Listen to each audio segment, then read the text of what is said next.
vamos lá, nós vamos gravar aqui. Bom, o senhor é natural de São José? Como é que é? O senhor é natural de São José? Nascido e criado nessa cidade, nunca saí daqui. Tá. E como é que foi a infância do Bira aqui na cidade? Bom, eu venho de uma família humilde, Birajara, Brasil. Veio para cá em 1944, com 17 anos, para curar tuberculose. Curou em 1946, 46, no Dória, e casou-se com a Irene Faria, que era de Paraibuna, mas morava em São José. E o seu pai veio de onde? São Paulo, capital. Capital, é.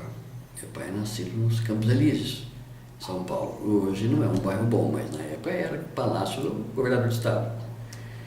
E como eu vim de uma família humilde, sem dinheiro, o crescimento foi também humilde. Houve uma época em São José em que nós assistimos escolas maravilhosas como a ETEP, que era um semi-internato. Então eu fiz o João Cursino, escola primária, fiz um curso de admissão que era obrigado a fazer na época, né? Professora Margarida, e acabei entrando na ETEP. Fui até o terceiro, não consegui continuar. Eu vim de um primário, que não puxava muito. Na ETEP, quem não passasse tinha que mudar de escola. Então seu pai veio para cá para se tratar, né, de uma tuberculose, gostou da cidade e ficou? Ficou. Acabou ficando, casou-se aqui, teve 3 filhos, né? Mas por infelicidade dele, minha mãe morreu. Em seguida, eu tinha 2 anos e pouco, quando minha mãe morreu. Minha irmã caçula 1 ano e pouco, a Sheila tinha 3 anos e pouco. Então ele acabou ficando em São José. O problema é estigma, né? Você sabe que naquela época, quem era tuberculoso não era aceito na sociedade paulistana. Então você tinha que encontrar uma cidade que era eminentemente raiz de tuberculose. Então o prefeito tuberculoso, o dono de cartório tuberculoso, o dono do sanatório tuberculoso, qualquer autoridade de São José tinha sido tuberculoso ou estava curando a tuberculose. Então uma cidade que não rejeitava o doente, né, de tuberculose ou aquele recém-sarado, que para todos os efeitos podia pegar tuberculose a qualquer momento, era São José dos Campos. Né? E o seu pai marcou o nome da imprensa aqui também, né? Ele ajudou a fundar o Vale Paraibano. Antes de fundar a Rádio Clube Vale Paraibano, ele ficou um tempo muito bom trabalhando na PL, ali na PL5, que tinha ali em cima do Banco Francês, que era o Correio Elegante. Ele trabalhava no jogo de táxi. Nós tínhamos naquela época um São José atuante, o futebol que era no centro da cidade, hoje aquela igreja universal ali, né? Ali era o São José, onde as arquibancadas eram de madeira, né?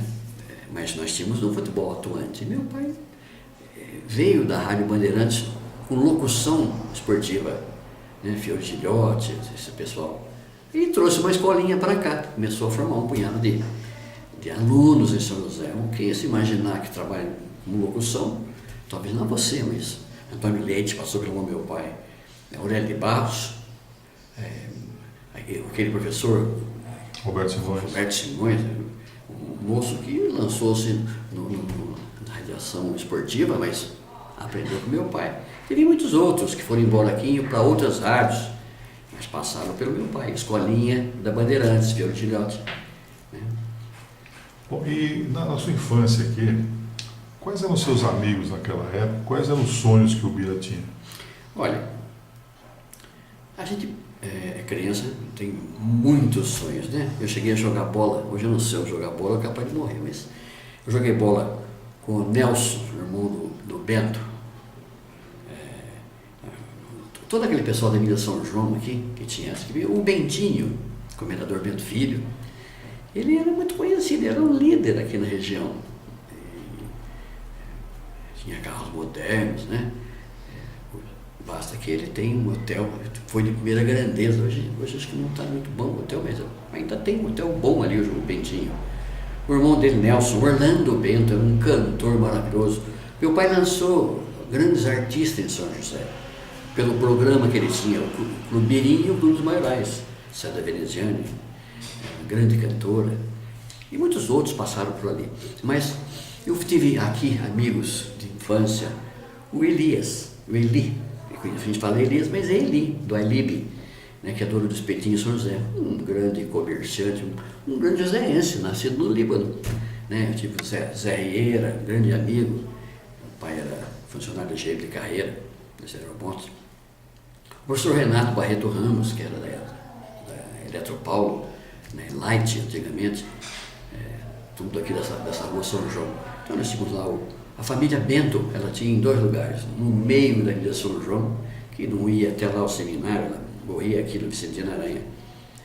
Você tem o Bentinho com a família dele e depois os primos que moravam aqui na esquina da São João também. Na mesma casa em que morava a família dos Bento aqui na Vila São João, morreu o Santo Said. Eu vi ele ser baleado ali na esquina. Quem? Eu era pequenininho, Zé do Said. Era pequeno, eu lembro que saiu um senhor de idade dentro de uma casa lá e deu vários tiros nele e numa mulher. Zé do Said foi famoso, tem rua com o nome dele aqui em São José, Zé do Said. Foi famoso São José. Zé do Said, família Said, né? Mesma família do pessoal dono do Som Dimas, né? Todo aquele pessoal que foi dono do Som Dimas ali, essa rua Zé Romeno, né? Todos parentes dos Saides. Ali na Mantura que tinha na Rua Maitá, parente deles. Helena Calil era irmã dele. E quais eram os sonhos do menino Bira naquela época? Eu pretendia ser um arquiteto, construir casas, esse tipo de coisa. Mas o tempo mudou, acabei virando um advogado. Mas já fiz uma rodagem boa na nossa cidade, eu estou com 65 agora, mas eu sou advogado há 36, mas por 10 longos anos eu fui uma espécie de sócio do meu pai de uma empresa que ele tinha de som.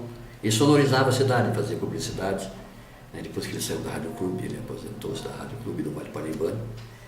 Eu acabei assumindo parte da empresa dele. Eu era a parte física e ele a parte mental. Ele que era o cérebro da empresa que tinha na Vila Clube. E essa transição de infância para adolescência, como é que foi? Então, eu cheguei até a ser contador uma época. Fiz a escola de contabilidade da LAC e cheguei a iniciar uma carreira de contador. Mas depois fui trabalhar em banco exatamente porque eu era contador. Cheguei a trabalhar no Lino Ferreira, o gerente era o Pierino Rossi, no comércio e indústria. Então, esses 2 bancos eu fiquei bastante tempo. Depois eu fui, imagine, por causa da Rádio Clube, meu pai, fui gerenciar um açougue de frango que tinha ali perto do mercado. João Saad era o dono da granja Piraquama. Dali eu fui para a Benix Home Appliance, uma empresa de máquina de lavar que tinha na Dutra. Trabalhei um tempo. De lá o pessoal foi todo para a Embraer. E eu fui junto. Da Embraer eu fui para a ETEP, da ETEP eu fui para a Jones, da Jones eu fui para uma empresa Ingesa que tinha ali na beira da Dutra. E de lá eu fiquei um tempo na prefeitura como funcionário público e a política acabou mudando a minha cabeça. Eu fui gerenciar a empresa do meu pai, que era uma empresa de sonorização, que teve sucesso na cidade. Por 10 longos anos, Pirajara Brasil comandou a cidade com som. E dividia isso entre Joaquim Fernandes, entre o Bosquinho, que mexia com som, Geraldo Moreira, que tinha som também. Então esse pessoal fazia publicidade volante, jornal volante da cidade. Não deixa de ser uma empresa. Uma época romântica, né? Uma época romântica. Agora, como é que era a cidade naquela época da sua adolescência? Então, todo mundo fala sobre, por exemplo, o Vale Paraibano, que veio de Caçapava. Eu lembro muito bem que João Simões, que era gerente do Banco Mercantil, antes de ser gerente do Mercantil, ele montou um jornal para o filho dele, que era o Divar Simões. E esse jornal foi fundado aqui em São José, em frente à Caixa d'Água. É ali que eu lembro do jornal Vale Paraibano, de Divar Simões. Mas ele teve uma carreira curta, porque ele ganhou um carro zero do pai dele, um Ford 29, e capotou o Ford 29. E aí o jornal não ia mais para frente, aí venderam o jornal para Caçapava, Vale Paraibano. Então dizem aí os entendidos da imprensa que o Vale Paraibano veio de Caçapava, com Chico Triste. Não é verdadeiro. O Vale Paraibano é nascido em São José dos Campos. O João Lopes Simões e o filho dele, Edivar Simões, eles criaram o Vale Paraibano. Essa nova história do jornal. Meu pai trabalhou lá durante 30 longos anos. Ele que criou o serviço de expedição, montou o arquivo, que é até hoje. O sistema dele não mudou, né? Eu sei que o Vale Paraibano hoje está em outras mãos, né? Não antigos donos. Mas um jornal que fez história em nossa cidade. Começou no fundo da Rádio Clube, né? Quando veio de Caçapava, começou no fundo da Rádio Clube, ali na Rua 15.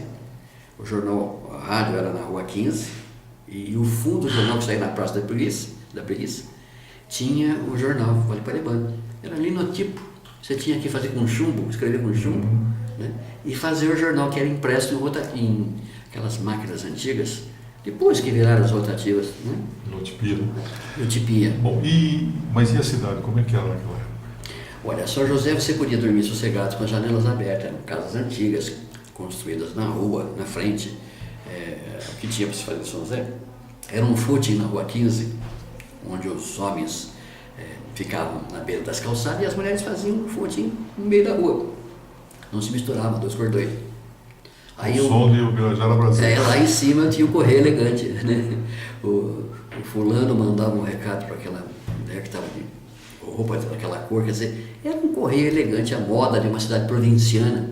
Nós tínhamos um coreto ali na Praça Cônigo Lima, sempre tocava uma banda do centro ali, ou então lá no Jardim do Sapo. E lá em Santana só tocava a banda de Santana, que era comandada pelo Padre Luiz. Uma cidade totalmente provinciana. Quando chegou aí o Sérgio Sobral de Oliveira, mudou tudo. A cidade deu um arranjo assim, de uma hora para outra, mudou muito. O Sobral fechou todos os sanatórios, mudou tudo para Campo Jordão, conseguiu isso do governo do estado. E onde era sanatório, ele criou os parques da cidade, devemos a Sérgio Sobral de Oliveira, o Parque Santos Dumont primeiro. Depois, nós todos têm que saber que o Parque do Centenário foi desapropriado por Joaquim Bevilacqua. Não foi outro prefeito que desapropriou aqui o Centenário. É uma pena que o Joaquim não tenha conseguido segurar o Cine Planetário. Aquilo lá também era antigo. O Joaquim também não conseguiu segurar um observatório astronômico que nós tínhamos ali na Vila Ema, de Remo Cesaroni. O cinema também era dele. Aquilo era lindo, era maravilhoso. Nós tínhamos uma coisa, como é que chama aquele observatório? Moderno naquela época. Aquilo não foi tombado, foi perdido. Não sei o que a prefeitura fez com aquilo. E aquilo virou hoje estacionamento daquele supermercado que está lá. Mas ali tinha um cinema da cidade, cinema de bairro. Remo Cesaroni foi um dos italianos mais corajosos dessa cidade, que eu acho que veio curar tuberculose também, não sei, mas acabou criando um cinema, um observatório astronômico que era uma lição para a América Latina.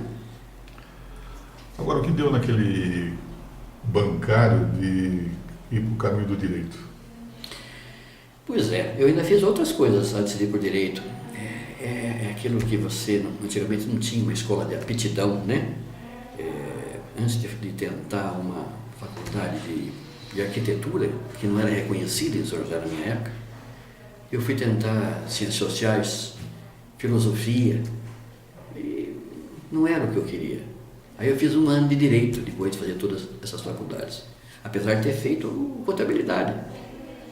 Fiz economia, fiz uma faculdade de economia, né? Junto com o Pedro Bala, antigo Pedro Bala. Também não sei para que serve, para mim não serviu, né? E por isso que eu fui fazer filosofia depois, fui tentar ciências sociais, mas não era o que eu queria. Aí fui fazer o direito, falei, é isto que eu quero. Aí acabei esquecendo a arquitetura. E o direito eu estou nele até hoje, me dei bem. Eu não sou o melhor advogado do mundo, mas eu tenho 36 anos de prática.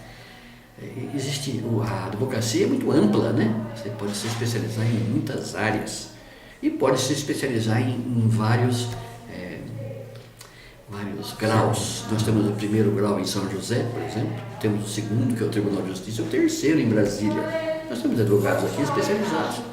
Lá no terceiro grau em Brasília, como a Tânia Lisa, professor Tânia Lisa, né? Nós temos grandes advogados de São José. Confesso para você que eu fiz pouca coisa em Brasília, poucos recursos. Mas tem gente que não sai de Brasília só defendendo os seus recursos. E tem gente que é especializado no grau 2, no Tribunal de Justiça de São Paulo. eu faço até o tribunal e eu ainda milito muito, mas estou, vamos dizer assim, familiarizado com a cidade, com as questões da cidade. Então advogo muito para São José dos Campos e no máximo até o 2º grau eu vou. E no campo pessoal, você é casado há quanto tempo? Casado há 40 anos. Com? Sou casado há 40 anos. Com quem? Lourdes Bernadette Lima de Chiara, uma advogada também. Tá. E quando é que foi que o senhor conheceu a dona Lourdes? Olha, eu casei-me em 74, eu conheci a Lourdes mais ou menos em 72, eu acredito que mais ou menos por aí, 71, 72. Foi no footing ou não? Não, foi no fino. Conheci, em São José tinha muito pouca coisa para ser feita. Sobral mudou a cidade, mas até antes do Sobral, em 1970, 71, 72, a cidade tinha o fino, Associação Esportiva São José. Não tinha muita coisa, né? São José cresceu muito depois disso, mas então como eu conheci no fino, que era uma lanchonete para os jovens, né? Porque para os homens adultos era o Santa Helena. Quem não conheceu o Santa Helena? Os políticos antigos da cidade não sabiam do Santa Helena, que era em frente à Câmara Municipal. Então, eu conheci a Lourdinha nesse fino, né? Nós tínhamos um barzinho chamado Delícia ali na Praça da Preguiça, e não existiam outras coisas para nós jovens naquela época, né? Até hoje não existem coisas que os jovens aproveitam muito, que é São Paulo, mas corrida de carro, tipo de coisa que tinha na cidade, São José não tinha essas coisas. Tinha uns malucos aí com Fusca, correr com Fusca como, né? Gordini, esses são os carros da minha época, né? Eu lembro muito bem desse, Gordini, Dauphine, né? Eu peguei uma época boa dos carros ingleses, Austin, Morris, né? Então aí conheceu a Lourdes e enrolou ela há quanto tempo? Em pouco tempo. Eu conheci a Lourdes em 71, 72, nós namoramos um ano, noivamos em outro e casamos em 74. Tivemos 4 filhas. De tanto tentar o Birajara neto, eu fiz 4 meninas. E naquela época já estava formado em Direito? Não, eu me formei em Direito e já tinha as 4 filhas. Já. Já tinha as 4 filhas. E como é que foi aquele momento que ela chegou e falou, Bira, você vai ser pai? Pois é, rapaz. Foi uma emoção, né? Nós queríamos um Birajara, nasceu a Irene. Meu pai chamava-se Birajara, você sabe muito bem. E minha mãe chamava-se Irene. Como nasceu uma menina, foi a Irene. E aí nós tivemos uma segunda menina, que é a Aline, a terceira, que é a Janaína, e a quarta, que é a Sabrina. Desistimos do Birajara Neto, porque era muito filho, né? E o que essas filhas representam na sua vida, Bira? Olha, eu entendo que para um pai, o maior tesouro são os filhos, né? Eu tenho 3 advogadas aqui. Uma estagiária, pois é. A importância das meninas na sua vida. Tudo que um pai tem e que ele pode considerar tesouro são os filhos. Vivo por elas. É óbvio que eu amo minha mulher, gosto dela, continuo com ela há 40 anos. Casei em 74, nós estamos em 2015. E ela também vive para as filhas, né? O que eu poderia deixar de patrimônio? Aquilo que meu pai deixou para mim, o bom nome dele, a advocacia, o Birajara, não é? Pretendo deixar para elas. Não tem, acho que, patrimônio maior que o nosso nome e nossos filhos. Elas são para mim um patrimônio muito grande, muito bom. O Birajara Brasil ajudou a criar, né? Deixar um nome, uma tradição. E se não fosse o bom nome dele, talvez eu não fosse um advogado querido, um advogado conhecido, de respeito, porque é duro a gente ter respeito. Tem muito advogado, né? Advogados e advogadas, mas me considero no meio dos advogados respeitados. Pretendo que minhas filhas sejam advogadas desse naipe, respeitadas. Não precisa ser a melhor advogada do mundo, basta que elas tenham respeito, honestidade. Terão serviço por resto da vida. Bom, então o senhor falou das filhas, né? E a sua esposa, esse esteio na família, você poderia falar dela? Então, ela era professora, a Lourdes. Quando nós casamos, ela fez um curso para ser professora, um curso normal, lá no Jardim Paulista, e acabou virando professora da prefeitura. Estava quietinha lá, eu fiz ela mudar a cabeça dela e fazer direito. Eu não sei se ela se arrepende, mas eu acho que a advocacia é meio de vida bom. É que dura muito os processos, né? Tomara e mude para as minhas filhas. Mas eu criei todas elas só com a advocacia. Então, não posso me queixar da advocacia. É uma escola para tudo que você possa imaginar. Ela é ampla, né? Ela te abre a cabeça para tudo, para a vida. Espero que elas aprendam bem com a advocacia para não serem dependentes, né? A mulher mudou muito nessa sociedade. Eu só tive filhas, eu tenho 2 irmãs, 4 filhas, 4 netas, né? Então a vida mudou muito. Eu tenho 2 netos, homens, vieram depois. Mas a vida parece que hoje é oportunidade para a mulher. A sociedade tende a mudar, tende a dar às mulheres mais oportunidade que para os homens. Para mim é ótimo, não é? O pai é mais pai dos netos? Eu diria que é uma circunstância. O pai sempre é muito pai das filhas, muito sempre. Mas é pai dos netos. Eu sou um paizão para eles, acredito. Embora eles tenham os pais deles, né? Eu me dedico a eles também, aos netos. São 4. Tenho 6 netos. 6 netos. 4 netas e 2 netos. 2 meninas. E quais são os sonhos agora do Bira, daqui para frente? Encaminhar minhas filhas, para que todas tenham possibilidade de tocar a vida sem esse paizão, né? Que está mostrando o caminho, esse paizão que está dizendo como é que pesca, para que elas possam mostrar aos filhos delas o mesmo caminho, né? Oportunidade para que elas sejam alguma coisa nessa vida. Tenham ousadia, tenham coragem. Eu fui presidente da Ordem de Advogados de São José. Na minha época nós tínhamos aí quase 4.000 inscritos, cheio de problemas, com uma comarca cheio de problemas. Mas nós temos que ter coragem, né? E eu fui presidente da OAB de São José, é uma honra, né? Eu fui presidente de um Rotary Club 4 vezes, né? Continuei membro de Rotary, eu sou maçom. Essa sociedade precisa de gente que se faça a diferença, que se destaque, porque aí fora está uma miséria, explode problema toda hora. Temos que ter a consciência que temos que fazer a diferença, temos que fazer alguma coisa. Eu acredito que Rotary é um lugar onde você faça muito pelos outros, pelo mundo. O Rotary faz pelo mundo. A minha prestação mensal de Rotary ajuda o mundo inteiro, né? O maçom também tem que ser uma pessoa correta, porque senão ele deixa de ser maçom. E você tem que ser religioso. Tem algumas pessoas que criticam isso, o fato de você ser maçom, mas acho que não tem nada a ver.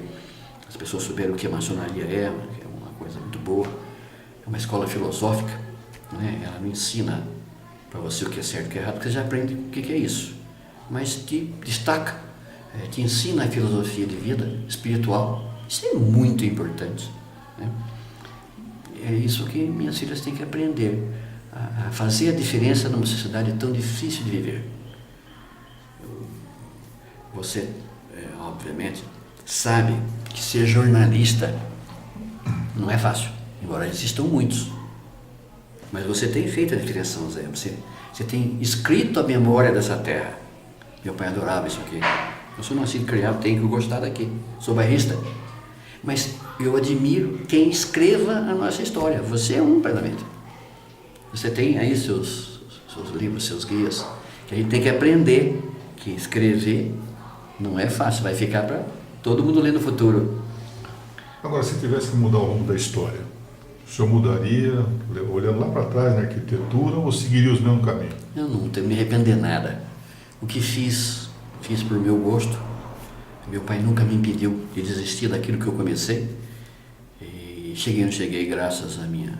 É lógico que eu tenho aí uma boa dose de oportunidade dada pelo meu pai.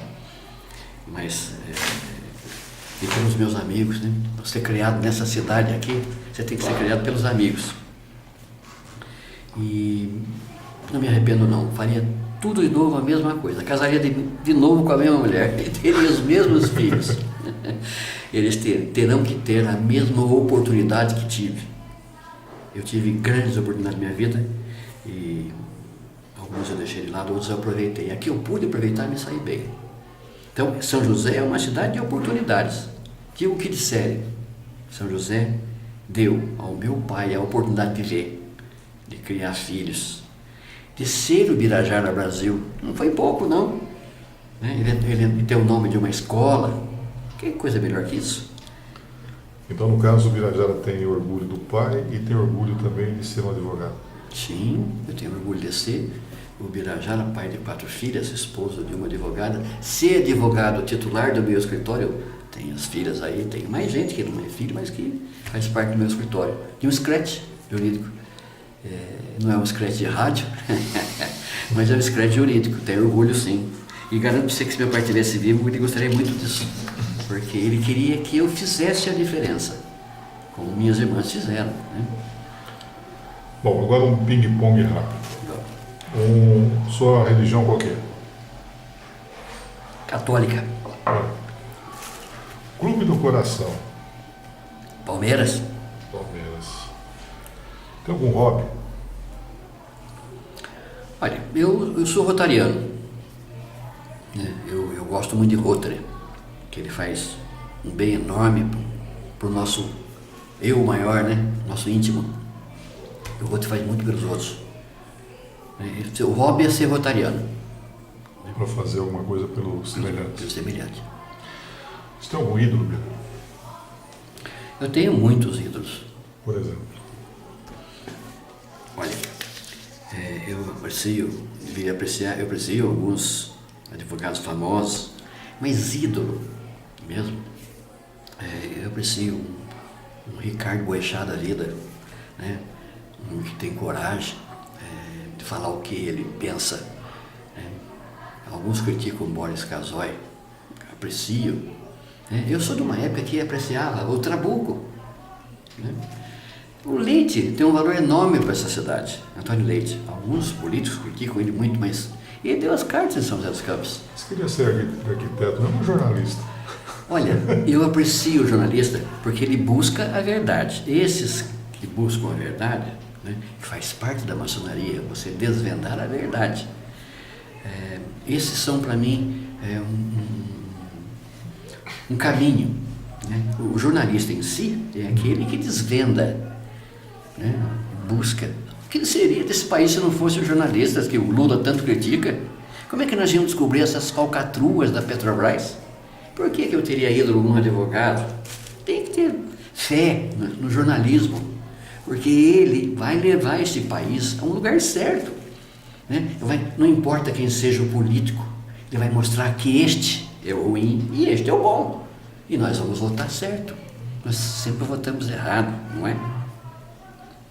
Meus netos terão que ter boas oportunidades nessa vida, se não for, se o jornalismo moderno não mostrar um caminho para ele, não farão a diferença. Nós temos que apreciar o jornalismo. A democracia sem jornalismo existe? Você gosta de viajar? Gosto, mas como a gente trabalha muito, viajo pouco. Tem alguma viagem inesquecível? Tenho. Eu só fiz uma para o exterior, mas viagens para o nosso país são encantáveis, né? O Brasil é bonito demais. Não fui muito longe nesse país. Eu já fui para Brasília, eu já fui para aquela terra de água quente, perto de Brasília, Caldas Novas. Os passeios são maravilhosos, você vê os animais atravessando a pista, né? Alguns morrem na pista. Mas o norte, nordeste, aqui as nossas praias, o Brasil é muito lindo. Nós temos que conhecer o nosso país primeiro, eu conheço pouco. Mas todos os lugares que eu pude ir, eu admirei. Eu fui para os Estados Unidos. Ele não tem muita diferença de outros lugares. País caro, mas um país moderno, né? É inesquecível. Nesse sentido, eu fui à Disneylândia, né? Um adulto, já velhão, fui à Disneylândia. É maravilhoso, cara. É maravilhoso, né? Existe muita coisa boa naquela terra chamada Euá. Muita coisa boa. Mas aqui também tem. Aqui tem mais. Aqui tem mais. Qual país do mundo você gostaria de conhecer? A Rússia. Porque apesar de eles falarem tanto da cortina de ferro e do regime duro, mas é linda. Pelo a gente vê assim, a gente assiste. Eu acho que não é muito o que o pessoal fala, porque é uma política americana contra o russo. Mas o mundo russo, se você olhar pelas revistas, pelo que eles fazem, é muito bonito. Por que aquele jornalista está até hoje lá na Rússia e fugiu dos Estados Unidos? Por que eles permitiram um cara desse lá? Então não é como o americano fala que o russo é. O russo é um povo bonito, um povo educado, culto, o que o Brasil precisava ser. Nós ainda não tivemos um investimento em educação. Vamos ver essa pergunta aqui. Se tivesse que escolher outra cidade para morar, qual você escolheria? Sem ser São José dos Campos. Eu acho que Guaratinguetá. Por quê? Eu não sei, me simpatizo com aquela cidade. Eu acho ela gostosa, uma terra boa. Personalidades marcantes na sua vida. Meu pai, Madureira Ramos, Cilan, e inúmeros jornalistas que você conhece, como Anísio Mimessi, Guaíbe Mimessi, Ivan Mimessi. Família Mimessi criou o Rádio Clube praticamente, né? Você acredita não, mas nós tivemos um Joacir Bessa, que fez história em São José. Joaquim Fernandes foi um marco nessa cidade em serviço de alto-falante, um jornal andando pela rua. Ele o Birajara Brasil. O Birajara veio depois, né? Meu pai foi um homem de rádio, essencialmente de rádio. Eu diria que meu pai fez muito disso, mas fez durante 10 anos. O Joaquim fez a vida inteira. O Joaquim fez escola, criou escolas. Não sei se existe ainda, né? Os filhos dele. Eu sei que ele é falecido, mas os filhos não sei se tocam a empresa J. Fernandes Publicidade, mas um marco nessa cidade. Nós temos a publicidade volante, nós temos a publicidade jornalística, jornal, escrita, a falada e a televisada. Agora, né? Temos a digital também agora, né? Também. E para fechar, uma grande saudade. Uma grande saudade, são muitas, mas a maior delas, meu pai. Meu pai é um exemplo de pessoa, né? E que deixa um buraco que ninguém consegue tapar. Diga que não, mas ele é um homem que perseguiu a verdade. Ele perseguiu o que era de correto, direito. E se porventura um político que era amigo errasse, já estava na língua dele, né? Ele fez alguns inimigos, ou adversários nessa cidade. Morreu com muitos amigos. Eu lembro dos adversários no enterro, ajudando a enterrá-lo. Os adversários deram o nome de uma escola para ele, né? Mas esses mesmos adversários que ele combateu um bom tempo, porque prometiam, não cumpriam, faziam coisas erradas. O político erra muito, né? Ele fazia parte da profissão dele também, né? É a verdade que se persegue, né? É a verdade que se persegue. A gente vê aí o jornalismo marrom mudando as pessoas, né? As pessoas acabam cedendo para o capitalismo, que é selvagem na área do jornalismo. Eu tenho filhos e amigos que são jornalistas, se criaram, peguei no colo meninos, e são grandes jornalistas. Eu espero que continuem buscando a verdade, que esse é o verdadeiro trabalho do jornalismo. Eu sou um advogado, eu defendo o direito em busca da verdade. Mas para fechar, o que podemos esperar do nosso país? É um país de futuro, muito cedo. Eu acho que, graças a Deus, o PT perdeu a possibilidade de continuar. A política tem que ser uma mudança, para a gente ir aprendendo quem é o melhor, ou quem faz melhor. E sempre o mesmo partido dá no que deu. O Brasil não é de um partido político, ele não é mais um reinado. Tem que haver uma mudança, sempre, né? Os partidos têm que se revezar, não pode ser de um só. Esse um só significa que para manter-se no poder tem que haver corrupção, ou aconchavo. Está errado. Nosso país tem um futuro enorme, muito jovem, e nós temos que pensar dessa forma, porque os meus filhos já não têm tanta oportunidade mais, mas os meus netos terão que ter. Se nós não melhorarmos agora, para que meus filhos possam continuar o que a gente vem fazendo, para ajudar os filhos dele, aí então nós não teremos chance. Mas é um país muito jovem, né?